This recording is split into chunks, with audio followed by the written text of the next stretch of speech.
하나님의 말씀은 창세기 16장 1절 2절 말씀입니다. 창세기 1절 2절 함께 읽겠습니다. 시작. 아브라함의 아내 사라는 출산하지 못하였고 그에게 한 여종이 있으니 애굽 사람이요 이름은 하갈이라. 사레가 아브라함에게 이르되 여호와께서 내 출산을 허락하지 아니하였으니 원하건대 내 여종에게 들어가라. 내가 혹 그로 말미암아 자녀를 얻을까 하노라 하며 아브라함이 사레의 말을 들으니라. 아멘. 여러분 잘 알다시피 아브라함은 아들이 없었어요. 목축이라는 그런 기업을 이어야 하기 때문에 아브라함에게 아들은 절대적으로 필요했습니다. 하나님은 환상 중에 아브라함에게 나타나서 아브라함아 두려워하지 말라. 나는 너의 방패요 너의 지극히 큰 상급이니라 라고 그렇게 그렇게 말하니까 아브라함이 하나님 저에게 무엇을 주시겠습니까? 제가 제일 급한 것이 자식입니다. 저는 자식이 없습니다. 한번 잘못하면 내 집에서 길리운 종 엘리에섹이 이 모든 것을 다 상속하게 생겼습니다. 그때 하나님이 말씀하십니다. 아니다. 내 몸에서 날 자가 내 상속자가 되리라. 그러면서 아브라함을 끌고 밖으로 나가서 무뼈를 보여주면서 내 자손이 이와 같이 될 것이라고 말씀합니다. 그리고 하나님께서 짐승을 잡아놓고 그리고 기다리라고 하죠. 그래서 하나님께서 말씀을 기다릴 때 졸고 있는 사이에 하나님이 나타나십니다. 그리고 400년 후에 일어날 일들을 이야기하고 그 쪼갠 고기 사이로 연기 나는 화로와 타는 횃불이 그 사이로 지나가요. 아브라함은 분명히 내 몸에서 날 자가 내 상속자가 되리라고 하면서 하나님은 아브라함에게 무뼈를 보여주고 내 자손이 이와 같이 많아진다고 했어요. 근데 이게 너무 추상적이에요. 좀 구체적으로 말씀하셔야 되는데 이해가 되지 않았어요. 지금 아이 한 명도 없는데 별을 보여주면서 이 내 자손이 별들과 같이 많아지겠다고 하니 그러면서 400년 후에 일어날 일을 말씀하시는 겁니다. 자식 하나 달라고 했는데 그래서 여보 우리 어렵게 생각하지 말고 우리 다시 한번 생각해 봅시다. 당신 몸에 자식이면 되니까 그냥 내 몸종 하갈을 씨바지로 줄 테니까 그녀를 통해서 그냥 자녀 하나 얻읍시다. 우리가 하나님을 도와줍시다. 씨를 만드는 일은 우리가 잘 알잖아요. 하나님 일 아니에요. 그래서 이 자녀를 낳는 일이 하나님의 영역이라는 사실을 인정하지 않은 거예요. 근데 이게 뭐냐면 분열이라는 거예요. 우리 이렇게 항상 모든 일을 분열적으로 정리를 합니다. 하나님의 일, 우리의 일. 그래야지 편하니까. 하늘과 땅, 거룩함과 세속, 자연과 초자연, 현실과 환상, 이상과 현실, 천국, 지옥, 선과 악, 천사, 사단. 근데 이 분열은 아주 원형적입니다. 그래서 우리는 태어나면서부터 운명적으로 이 분열을 경험할 수밖에 없어요. 인생은 그 시작을 분열로 합니다. 갓 태어났을 때 아이는 경계가 없죠.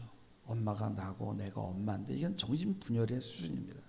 엄마가 열심히 안아주고 젖을 먹여주고 사랑해주면서 아이는 정신 분열에서 나와요. 그래가지고 이제 겨우 분열이 되는 거예요. 분열. 근데 분열에서 멈추면 안 되고 여기서 더 나가야 되는 거예요. 분열이라는 건 뭐냐면 굉장히 자기애적인 걸 얘기하는 거예요. 이 사람이 나에게 도움을 주는 사람인가 아닌가,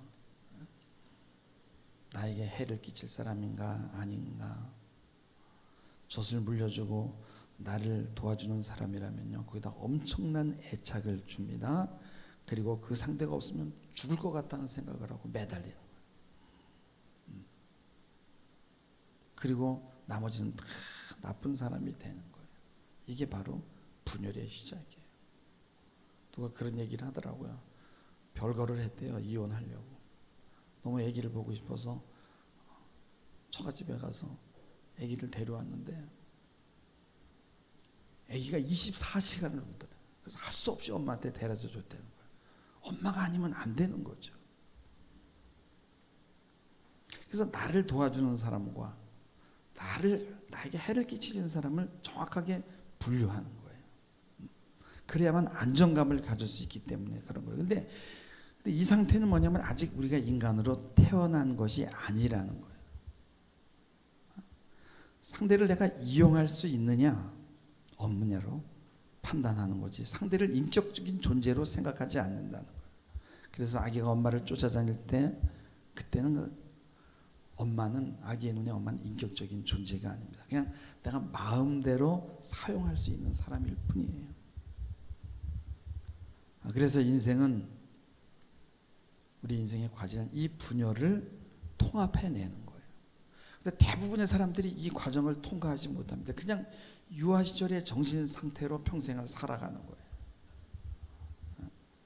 그 인격적인 관계가 안 되고 도구적인 관계로 살아가게 되고, 그래서 관계가 힘들게 되고요. 만약 시어머니가 며느리가 밉습니다. 저 XX가 내 아들을 뺏어갔어. 그리고 계속 미워하죠. 이게 분열입니다. 근데 이렇게 생각해 보니까 아유, 남의 집 귀한 자식인데 시집 와서 저것도 참 미움받고 고생하고 있지. 아이고, 네가 무슨 죄가 있냐. 그래서 믿기도 하고 아들 뺏어간 게 믿기도 하고 또 그러면 안 될 것 같기도 하고 이게 인간이 아니에요. 근데 계속 미운 거예요. 전현이 내 아들을 뺏어갔어. 이게 바로 분열인 거예요. 이 분열에서 여러분 벗어난다는 게 쉬운 일이 아닙니다. 이것을 해결할 수 있는 방법은 한 가지밖에 없는 거예요. 헌신적인 사랑으로 인해서 가정에서는 엄마의 헌신적인 사랑 그리고 아버지의 훈계와 개입으로 인해서 아이는 분열에서 조금씩 나오게 되는 거죠. 여러분 아이가 공포로 인해서 자지러질 수 있습니다. 그때 엄마가 아이를 안아주면서 괜찮아, 그러면서 괜찮아, 엄마가 있잖아. 그러면서 이렇게 편안한 마음으로 이렇게 감싸주면은 아이가 울음이 잦아드는 거예요. 근데 뭐 엄마가 더 얘가 왜 이러지? 그래서 막 두려움에 빠지기 시작하면 아이도 더 우는 거예요. 그래서 사람 마음에 안정감을 주는 것은 뭐냐면 바로 이 통합된 인격이라. 그래서 믿음이라는 것은 어떤 어려운 상황에서도 합력해서 하나님께서 복을 이루신다는 그 믿음을 갖고 기다리고 소망해야 되는 거예요. 그래야만 사랑할 수 있을 줄 믿습니다. 엄마가 인격적이고 통합적인 사람이라면 정말 그 아이는 너무너무 복을 받은 거예요. 근데 엄마가 너무나 이 정신이 왔다 갔다 하게 되면은 아이는 100% 병자가 되는 거예요. 그래서 우리는 그러는 거예요. 결혼을 시킬 때 그 아이를 보지 말고 엄마를 보라 그러는 거예요. 그래서 가정의 기초가 충실하면 하나님과의 인격적인 관계를 맺는 게 수월한 겁니다. 그래서 통합이라는 말은 뭐냐? 그냥 인격적인 사람이 된다는 것 같다는 거예요. 분열이 심한 사람은 상대를 인격으로 인정하지 못해요. 그래서 한 인격적인 인간이 된다는 것은 바로 분열적인 인간에서 이제 통합적인 인간이 된다는 것을 말하는 것이고 이것이 바로 신앙의 목표가 되어야 될 줄 믿습니다.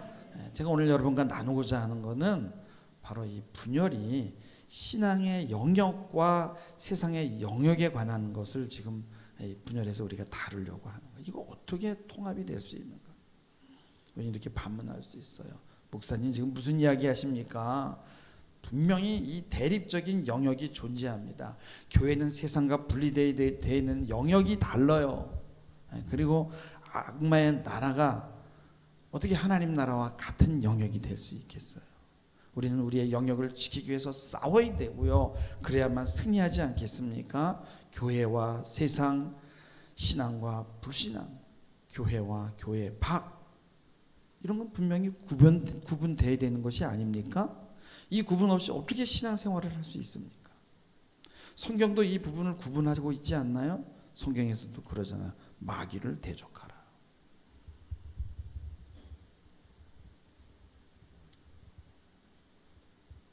사단이 역사하는 영역이 분명히 있다라고 말할 수 있습니다. 그러나 여러분, 욥기서에 보면요, 사단이 욥을 시험할 때 하나님에게 갑니다. 그래서 하나님에게 허락을 받아요. 그러니까 사단이 하는 일도, 어둠의 영역도 결국은 하나님의 소관 아래에 있다라는 거예요.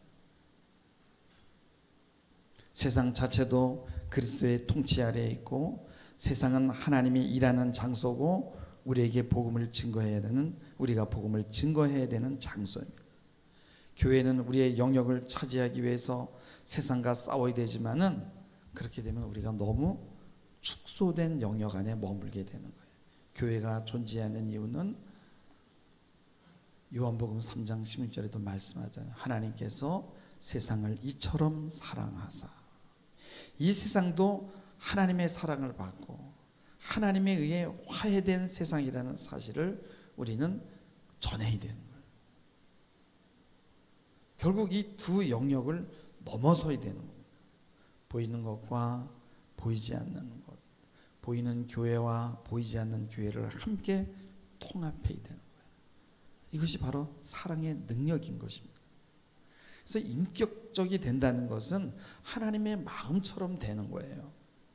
하나님이 세상을 이처럼 사랑하사, 세상은 어차피 세상이고 사단에 의해서 지배되는 것이라는 이 생각이 굉장히 편합니다. 근데 우리는 바로 이 편리함에서 벗어나야 된다는 거예요.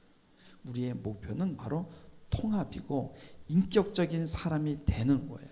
그래야만 하나님과 인격적인 관계를 맺을 수 있고 사람과도 좋은 그런 관계를 맺게 되는 거예요. 근데 분열적인 사람들은 항상 미운 사람이 있고 적이 있잖아요. 내가 좋아하면 거기다가 몰빵하고 싫어하면 증오합니다.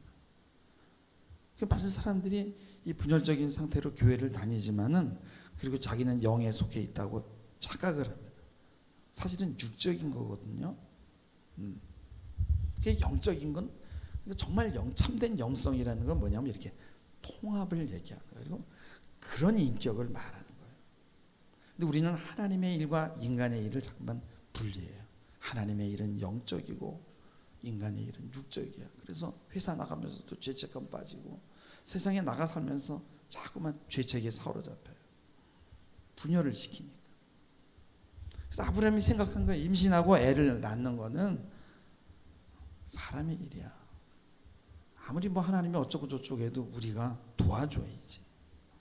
그래서 몸종 하가를 씨바지로 사용하게 되는 거예요. 그거는 인격이 아니에요. 그건 씨바지예요. 나중에 하갈과 이스마엘을 내쫓잖아요. 물 한 부대와 또 한 덩어리 주고선 광야로 내쫓습니다. 그래서 그 원한이 지금까지 밀려와서 그게 9.11 테러까지 만들었잖아요. 그리고 여러분, 분열의 마음은요, 항상 두려움을 줍니다. 여러분, 아브라함이 기근을 피해서 애굽으로 갔을 때 두려웠어요. 자기를 죽일까 봐. 그래서 자기 부인하고 약속하는 거예요. 야, 우리 애굽에 내려가면 너 나의 누이라고 하자. 응? 근데 이런 아브라함의 태도가 이삭에게도 유전이 됩니다. 그래가지고 이삭이 또 리브가에게 그러는 거야. 야, 그냥 내 아내라고 그러지 말고 누이라고 하자. 이 땅에서 일어나는 모든 이 부조화들은 우리가 해결을 해야 돼. 이렇게 해서 고비를 넘어가자. 하나님은 하늘에 계시고 우리 땅에 있고, 이건 땅의 일이야. 우리가 해야 되는 일이야. 여기서 분열이 발생하는 거야. 하나님이 이 땅과 이 땅의 모든 피조물을 그리스도 안에서 다 화목케 하시고 받으셨어요. 그래서 골로새서 1장 16절에 보면은 만물이 그에게서 창조되되 하늘과 땅에서 보이는 것들과 보이지 않는 것들과 혹은 왕권이나 통치자들이나 권세들이나 만물이 다 그로 말미암아 그를 위하여 창조되었다라고 말씀해요. 골로새서 1장 20절에 보면은 그의 십자가의 피로 화평을 이루사 만물 곧 땅에 있는 것들이나 하늘에 있는 것들이 다 그로 말미암아 자기와 화목하게 되기를 기뻐하심이라고 말씀합니다. 화평하고 통합하고 하나 되게 하는 것이 바로 하나님의 뜻입니다. 그래서 우리는 이 분열에서 나오려고 하질 않아요. 다윗의 장수인 요압이 있었어요. 아주 대표적인 분열자입니다. 그래서 자신의 라이벌이라는 사람들은 모조리 다 죽입니다. 문제는 그것이 부메랑이 되어 자기에게 돌아온다는 거예요. 여러분, 독재를 하는 사람들은 두려워요. 그래서 상대가 나를 죽일지 모르는 거예요. 그래서 더 많은 사람을 죽이게 되는 거예요. 인간의 욕망과 탐욕은 바로 분열된 인격에서 나오는 거예요. 미얀마 군부는 두려움에 떨고 있어요. 시민들이 다 적들로 보입니다. 그래서 막 시민들에게 총질을 하는 거예요. 이게 바로 독재의 악순환입니다. 분열된 사람들은 상대를 인격으로 보지 않아요. 적으로 봅니다. 나를 해코지 하는 사람으로 보여요. 정치판을 보면 다 분열이잖아요.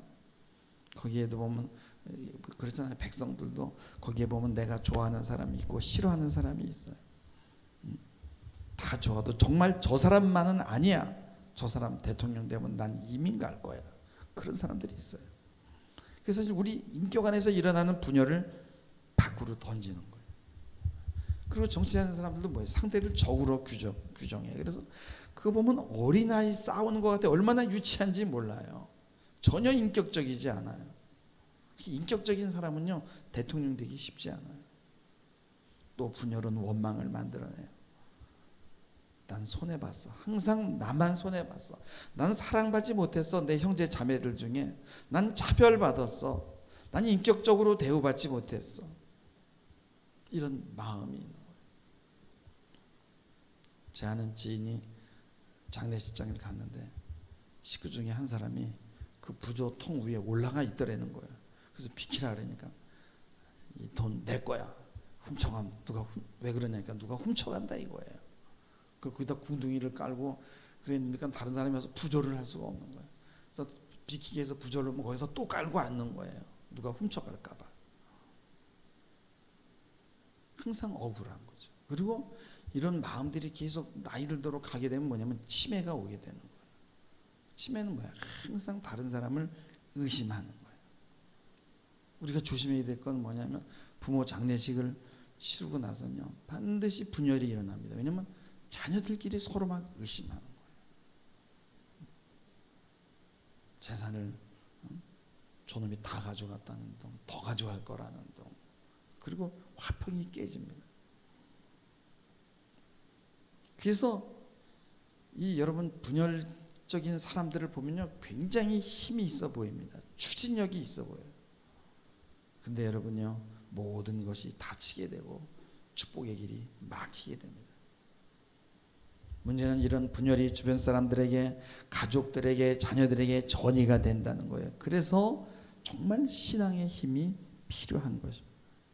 하나님이 가정을 주신 이유는 바로 이 가정이라는 울타리에서 사랑을 받고 갈등을 해결하는 방법을 배우기 위한 것입니다.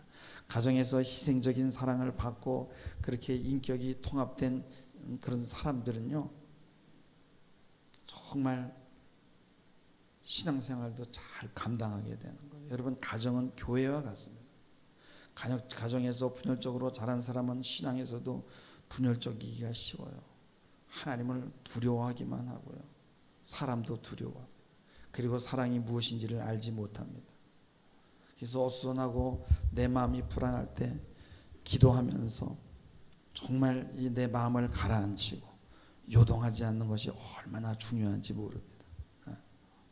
인간적인 방법으로는요 사랑을 제외한 인간적인 방법으로는 분열을 막을 방법이 없는 거예요. 하나님은 여러분이 전 환경에 함께 있는 줄 믿으시기 바랍니다. 아무리 부조화스럽고 뭔가가 아닌 것 같아도 하나님은 지금 거기서 일하고 계십니다. 그래서 믿음, 소망, 사랑의 끈을 한시라도 놓지 않기를 주님의 이름으로 부탁을 드립니다. 이러한 안전되고 통합된 인격은 의연한 자세를 주변 사람들에게 전이시킵니다. 그리고 이것이 바로 그리스도의 향기를 품어내는 방법이에요. 분열은요, 항상 한번 보세요. 열광주의, 완전주의, 극단주의, 원리주의 같은 것들을 만들어내요. 여러분 9.11 테러, 알카에다, 텔레반 다 극단주의자잖아요. 분열이 심한 사람들이에요. 이런 사람들에게는 원리만 있지 인격이 없어요. 그러니까 막 사람들을 막 잔인하게 죽이잖아요. 주님이 이 땅에 오신 이유는 바로 이 분열된 마음을 통합된 인격으로 분열된 것을 하나로 만들기 위한 것이에요. 그래서 에베소서 1장 10절에 보면은 하늘에 있는 것이나 땅에 있는 것이 다 그리스도 안에서 통일되게 하려 하심이라 라고 말씀합니다. 통합적인 인간은 절대 적을 만들지 않아요. 분열적인 사람을 통합적인 인격으로 만드는 게 바로 신앙이에요. 지나치게 누군가가 좋고 지나치게 누군가가 미워요. 그러면 내 안에 지금 이미 분열이 그렇게 만들어내는 거예요. 그래서 우리에게 필요한 건 뭐냐면 몽상이에요. 몽상. 몽상이라는 건 뭐냐면 그냥 경계가 없어. 그냥 희미한 거야. 그리고 결정을 안 해. 그래서 뭔가를 결정할 때는 조금 게으른 것이 좋아요. 저 친구 결단력이 없어 이런 말을 듣더라도요. 그러나 확실한 정말 이거는 꼭 해야 되는 거 앞에 그 사람이 결단합니다. 근데 대부분 보면은 내가 이건 진짜 확실해라고 하면서 결단해 보면은 틀릴 때가 너무 많아요. 그래서 우리는 몽상을 좀 오래 할 필요가 있는 거예요. 그 인격적인 사람, 통합이 된 사람들은 몽상을 잘하고 그리고 모든 사람을 사랑의 눈으로 보는 거예요. 측은지심이 있어요. 측은지심. 여러분 우리는요 늙어가는 게 아니에요. 익어가고 있는 거예요. 이게 무슨 말이에요? 점점 통합이 되어 간다는 거예요. 미움도 증오도 다 부질없는 나의 오해였구나를 깨닫는 거죠. 그래서 우리는 뭔가를 나눠주고 뭐 도와주는 그런 복지 차원도 좋지만은 사랑을 통해서 그 사람의 인격이 통합되도록 도와주는 것이 정말 필요합니다. 분열된 사람은요 막 사랑을 하고 그러다도 언제 어느 순간에 손바닥 뒤집듯이 돌아설지 몰라요. 이 땅에 일어나는 모든 문제는 다 분열해서 오는 거예요. 그래서 하나님 안에서 모든 것이 다 통일되게 그리스도 안에서 통일되게 하는 것이 바로 하나님의 목적이잖아요. 그리고 우리 삶의 목표도 바로 이 분열을 해결하는 거예요. 그런데 이것은 사랑이라는 희생이 아니고는 불가능합니다. 누군가가 희생이 돼야 되는 거예요. 그래서 오늘날 사람들이 결혼하고 애 안 낳고 또 결혼도 안 하고 왜냐? 희생해야 되니까 힘드니까 둘이 만나서 하나가 돼야 되는데 얼마나 힘들어요. 그리고 가정을 이루는 건 뭐냐면 지금 신앙 훈련을 하고 있는 거죠. 그게 신앙이죠. 가정을 모르면은 신앙도 힘든 거예요. 여러분 부모가 엄마가 아기를 품을 때는요. 그럼에도 불구하고 품어내잖아요. 계속 말썽 피우잖아요. 그래도 품어내잖아요. 희생하잖아요. 이런 희생적인 사랑을 통해서만 인격이 형성이 되고 인간이 태어나는 거예요.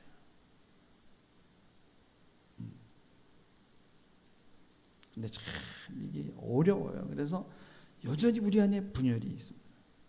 우리 기독교인들도 분열을 잘 사용해요. 그래서 하나님의 일과 사람의 일을 나누는 거예요.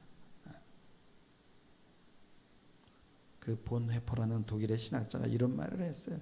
예수에 관해 말하지 않고는 하나님에 관해 말할 수 없고 세상에 관해서도 말할 수 없다.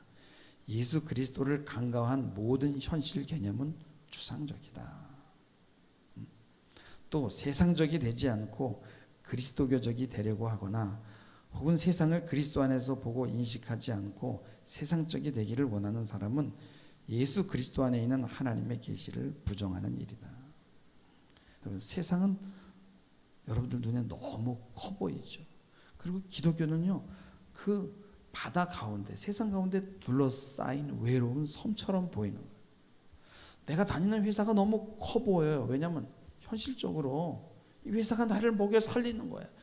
그래서 복음이 부끄러워. 복음이. 사실 그 회사도 하나님이 운영하고 있고요. 그 회사의 운명은 하나님 소관입니다. 여러분, 정체성을 잃어버리지 마시길 주님의 이름으로 축원합니다. 세상적인 가치관이 여러분을 사로잡으면 안 되는 거예요. 기독교가 너무 정말 세상에 멀리 떨어져 있다라고 그렇게 착각할 때, 어딘가 갇혀 있다고 생각할 때 사단이 눈치를 채는 거예요. 저 녀석이 지금 어지간히 눌려 있구만. 이 친구가 지금 속고 있구나. 다 하나님의 것인데, 다 하나님의 소관 안에 있는데 분리하고 있구나. 저 분열증 환자구나. 사단이 귀신같이 알아보는 거예요. 다 하나님의 것이에요. 다 하나님의 통치 아래 있고 주관 아래 있는 거예요. 그래서 우리는 갈등할 필요가 없는 거예요. 직장에 나갈 때 아휴, 내가 지금 세상 일을 하러 가는구나. 이게 아니에요. 내가 지금 하나님을 만나러 가는구나. 하나님의 일을 하러 가는구나가 돼야 되는 거예요. 우리는 세상을 떠나서 살 수 없고요. 그런 그리스도인은 이 땅에 존재할 수 없어요. 세상은 절대 예수 그리스도를 떠나 세상이 따로 존재할 수 없어요. 하나님의 허락하에 존재하는 거예요. 우리는 전적으로 예수 그리스도에게 속해 있는 동시에 전적으로 세상 안에 있습니다. 하나님 어떻게 우리 인간이 할 수 있는 일을 할 수 있어요? 제가 도와줄게요. 여러분, 이런 생각을 버리시기 바랍니다. 하나님의 말씀에 절대적으로 순종하고 맡기시고 다 하나님의 주관 아래에 있다는 것을 믿고 당당하게 의연하게 여러분 정체성을 잃어버리지 않고 그리스도인으로서 여러분 이 땅의 삶을 살아내기를 주님의 이름으로 축원합니다.